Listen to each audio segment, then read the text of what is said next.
আপুনি যদি ইউৰিক এচিডৰ সমস্যাত ভুগি আছে তেতিয়াহ'লে এই ভিডিঅ'টো আপোনাৰ বাবে বহুলোকে নাজানে যে খাদ্যৰ দ্বাৰা ইউৰিক এচিডৰ মাত্ৰা বঢ়াব বা কমাব পাৰি যদি আপোনাৰ ইউৰিক এচিডৰ মাত্ৰা ইতিমধ্যে বেছি হৈ আছে তেন্তে কিছু খাদ্য পৰিহাৰ কৰি আপুনি স্বাভাৱিকভাৱে ইয়াক নিয়ন্ত্ৰণ কৰিব পাৰে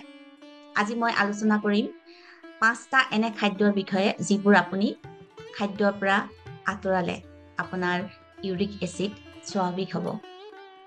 তাৰ আগতে মই যিসকলে নতুনকৈ মোৰ চেনেললৈ আহিছে তেওঁলোকক মই পৰিচয় দি ল'ব বিচাৰিলোঁ মই অনুপমা বৰগোহাঁই এগৰাকী certified holistic health and life Koch মই বহু বছৰ ধৰি অসম তথা অসমৰ বাহিৰৰ লোককো শাৰীৰিক আৰু মানসিকভাৱে সুস্থ ৰোগমুক্ত ঔষধমুক্ত এক প্ৰশান্তিময় জীৱন যাপন কৰাত পৰীক্ষাৰ প্ৰত্যক্ষভাৱে সহায় কৰি আহিছোঁ মোৰ মিছন হ'ল অসমৰ কমেও 1 কোটি লোকক ৰোগমুক্ত ঔষধমুক্ত চিন্তামুক্ত প্ৰশান্তিময় জীৱন যাপনত সহায় কৰা আৰু এই উদ্দেশ্যে মই fitassam.org নামৰ এটা সংস্থা প্ৰতিষ্ঠা কৰিছোঁ য'ত মোৰ লগতে অসমৰ বিভিন্ন ঠাই 9 গৰাকী সহযোগী আছে আমি অনলাইন আৰু অফলাইন যোগে নানা কৰ্মশালা অনুষ্ঠিত কৰি শাৰীৰিক আৰু মানসিক স্বাস্থ্য সজাগতা সৃষ্টিৰ বাবে চেষ্টা কৰি আছো মোৰ এই চেনেলটোৰ জৰিয়তে আপোনালোকক এই সন্দৰ্ভত সহায় কৰিবলৈ নিয়মীয়াকৈ ভিডিঅ' দি আছো আশা কৰোঁ আপোনালোক আমাৰ ফিট অসম মিছনৰ উদ্দেশ্য সফল হোৱাত সহযোগিতা জনাব এক ৰোগমুক্ত ঔষধমুক্ত প্ৰশান্তিময় জীৱন যাপন কৰাৰ দিহা পাবৰ বাবে আমাৰ এই চেনেলটো ছাবস্ক্ৰাইব কৰিব আৰু লাইক শ্বেয়াৰ কৰাৰ লগতে আপোনালোকৰ মতামতটো লিখি প্ৰেৰণা যোগাই যাব এতিয়া মই ক'ব বিচাৰিম ইউৰিক এচিড কি ইউৰিক এচিড এটা ৱেষ্ট প্ৰডাক্ট যিটো শৰীৰত পিউৰিন নামৰ পদাৰ্থ ভাঙোতে উৎপন্ন হয় সাধাৰণতে কিডনীয়ে ইয়াক প্ৰস্ৰাৱৰ দ্বাৰা বাহিৰ কৰে কিন্তু যেতিয়া ইয়াৰ মাত্ৰা বেছি হয় বা যেতিয়া কিডনীয়ে ইয়াক সম্পূৰ্ণৰূপে নিষ্কাশন কৰিব নোৱাৰে তেতিয়াই সমস্যা হয় এতিয়া জানো হওক আমাৰ ইউৰিক এচিড কিয় বাঢ়ে ইউৰিক এচিড বাঢ়ে আমি যদি পিউৰিনযুক্ত খাদ্য খাওঁ এতিয়া কোনবোৰ পিউৰিনযুক্ত খাদ্য যদি আপোনালোকে ৰেড মিট খায় চি ফুড খায় বিয়াৰ খায় সেইবোৰ হ'ল পিউৰিনযুক্ত খাদ্য আনহাতে আপোনাৰ শৰীৰত যদি মেদ বহুল এটা শৰীৰ তেতিয়াও আপোনাৰ ইউৰিক এচিডৰ উৎপাদন বৃদ্ধি হোৱাৰ সম্ভাৱনা আছে আনহাতে যদি কিডনীৰ সমস্যা থাকে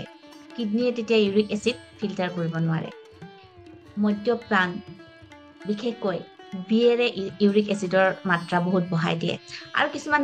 ঔষধ যদি আপোনালোকে নিয়মীয়াকৈ খাই আছে খাব লগা হৈছে তাৰ সাইড এফেক্ট হিচাপেও কিন্তু ইউৰিক এচিড শৰীৰত বাঢ়ে এতিয়া ইউৰিক এচিড বেছি হোৱাৰ লক্ষণবোৰ কি আপোনাৰ যদি গাঁঠিত বিষ হৈছে শৰীৰটো য'ত ত'ত ৰঙা পৰিছে বা শৰীৰত এটা উত্তাপ এনি টাইম আপুনি অনুভৱ কৰি আছে গৰম বা ৰাতিপুৱা শুই উঠিয়ে আপোনাৰ গাঁঠিবোৰ টান যেন অনুভৱ কৰিছে বা কিডনী পাথৰো যদি হয় তেতিয়াও আপুনি চাব লাগিব যে আপোনাৰ ইউৰিক এচিডৰ মাত্ৰা শৰীৰত হয়তো বেছি হৈছে এতিয়া মই আপোনালোকক ক'ব বিচাৰিম 5টা খাদ্য যিবোৰ আপোনালোকে পৰিহাৰ কৰিব যদি ইউৰিক এচিডৰ মাত্ৰা বেছি হৈছে বা ওপৰত এই লক্ষণ যিবোৰ মই কৈছো আপুনি যদি দেখিছে প্ৰথমতে আপোনালোকে চেনিযুক্ত পানীয় যিবোৰ কোল্ড ড্ৰিংকছ খায় বা জুচ খায় পেকেট জুচ বা এনাৰ্জি ড্ৰিংক যদি খায় সেই এনাৰ্জি ড্ৰিংক সেই এনেকুৱা ফলৰ ৰস সেইবোৰ আপোনালোকে পৰিহাৰ কৰিব কাৰণ এইবোৰত চেনিৰ পৰিমাণ বহুত আৰু ইউৰিক এচিডৰ মাত্ৰাটো হঠাতে আপোনাক বঢ়াই দিব গতিকে এনেকুৱা কোকা কোলা পেকেট জুচ এনাৰ্জি ড্ৰিংক এইবোৰ একেবাৰে পৰিহাৰ কৰিব তাৰ পৰিৱৰ্তে আপোনালোকে খাব পাৰে যিকোনো ফলৰ জুচ খাব পাৰে নেমুৰ পানী খাব পাৰে নাৰিকলৰ পানী খাব পাৰে তৰমুজৰ পানী খাব পাৰে হয়নে আৰু তাৰোপৰি কিছুমান ফল যিবোৰ অতি মিঠা যেনে আম আঙুৰ লিচু আনাৰস সেইবোৰো যদি ইউৰিক এচিডৰ মাত্ৰা বেছি আছে তেতিয়াহ'লে একেবাৰে পৰিহাৰ কৰিব বা একদম কম মাত্ৰাত খাব তাৰ পৰিৱৰ্তে আপোনালোকে বেৰিজ খাব পাৰে যেনে ব্লুবেৰী ষ্ট্ৰবেৰী মালবেৰী অৰ্থাৎ নুনি খাব পাৰে যিহেতু ষ্ট্ৰবেৰী ব্লুবেৰী আমাৰ অসমত বহু পৰিমাণে উপলব্ধ নহয় গতিকে আপোনালোকে নুনি খাওক বা বেৰিজ বুলি ক'লে গুজবেৰী আমলখিও খাব পাৰে অমিতা খাব পাৰে তৰমুজ খাওক এইবোৰ খাওক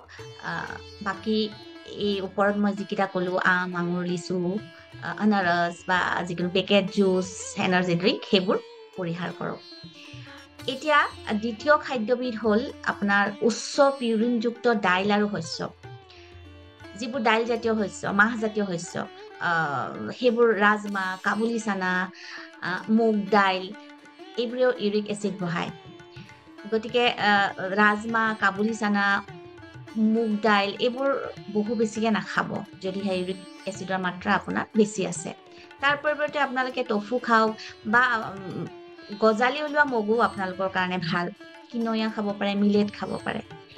আৰু কিছুমান শাক পাচলি যেনে ফুলকবি, পালেং, মাছৰুমতো মধ্যমীয়া ধৰণৰ পিউৰিন থাকে। গতিকে ফুলকবি, পালেং, মাছৰুম যদি ইউৰিক এচিড বেছি আছে তেতিয়াহ'লে নাখাব। তাৰ পৰিৱৰ্তে আপোনালোকে বেলেগ শাক পাচলি খাব পাৰে, লাও খাব পাৰে, কেৰেলা খাব পাৰে, এইবোৰ আপোনালোকৰ কাৰণে ভাল। আনহাতে বেকাৰী খাদ্য, ভজা খাদ্য এইবোৰ আমি বহুতেই ভাল পাওঁ, কিন্তু এইবোৰ আপোনাৰ ইউৰিক এচিডৰ পৰিমাণ বঢ়ায়, কলেষ্ট্ৰলো বঢ়ায়। গতিকে ময়দা, ট্ৰান্স ফেট, যিবোৰ পেকেটত পোৱা খাদ্য, চিপছ, এইবোৰ বস্তু আপোনালোকে খোৱাটো পৰিহাৰ কৰিব। চামোচা, চিংৰা, এইবোৰ বস্তু একেবাৰে পৰিহাৰ কৰিব যদিহে ইউৰিক এচিডৰ মাত্ৰা বেছি আছে। তাৰ পৰিৱৰ্তে আপোনালোকে মাখানা ভাজি খাব পাৰে বা যিকোনো চিপছ সেইবোৰ ভাজি খাব পাৰে। আৰু শেষত আপোনালোকে মদ্যপান কৰাৰ পৰা বিৰত থাকিব, বিশেষকৈ বিয়েৰ খোৱাৰ পৰা বিৰত থাকিব। বহুতে ভাবে বিয়েৰটোতো এলকহলত নাথাকে, বিয়েৰ খাব পাৰিম, কিন্তু বিয়েৰে ইউৰিক এচিডৰ মাত্ৰা 3 গুণ বঢ়াই দিয়ে। গতিকে আপোনালোকে বিয়েৰ সম্পূৰ্ণৰূপে পৰিহাৰ কৰিব যদিহে ইউৰিক এচিডৰ মাত্ৰা বেছি আছে। তাৰ পৰিৱৰ্তে আপোনালোকে বহু পানীয় খাব পাৰে। নেমুৰ চৰ্বত খাওক, মই পূৰ্বেও কৈছো তৰমুজৰ পানী খাওক বা নাৰিকলৰ পানী খাওক। এতিয়া ইউৰিক এচিড কমোৱাৰ কেইটামান সহজ উপায়। আপোনালোকে দিনত 3-4 লিটাৰ মান পানী খাওক। ভিটামিন চি যুক্ত খাদ্য খাব, আমলখি, কমলা সেইবোৰ খুব অধিক মাত্ৰাত খাওক। আৰু কিডনী যাতে চাফা হৈ থাকে, কিডনী ডিটক্সিফাই কৰিবৰ কাৰণে আছে কিছুমান স্বাভাৱিক উপায়। মই কেতিয়াবা আপোনালোকক ভিডিঅ' দিম, আপোনালোকে চাব যাতে কিডনী আমাৰ চাফা হৈ থাকে। ডিটক্সিফাই কৰিবই লাগিব। পানী বেছিকে খাব। আৰু শেষত আপোনালোকক পুনৰ কৈছো, এই 5টা খাদ্য আপোনালোকে পৰিহাৰ কৰি ইউৰিক এচিড স্বাভাৱিক কৰিব পাৰে। আৰু আপোনালোকে এই ভিডিঅ'টো চাই যদি ভাল পায় তেতিয়াহ'লে ভিডিঅ'টো লাইক, শ্বেয়াৰ আৰু ছাবস্ক্ৰাইব কৰিব। আপোনালোকৰ মন্তব্য লিখিব, আপুনি আৰু কি জানিব বিচাৰে। আপোনালোকৰ স্বাস্থ্যৰ যদি কিবা সমস্যা হৈ আছে, মানসিক স্বাস্থ্য হওক, শাৰীৰিক স্বাস্থ্যই হওক, আপোনালোকে মন্তব্য লিখি জনাব আৰু মই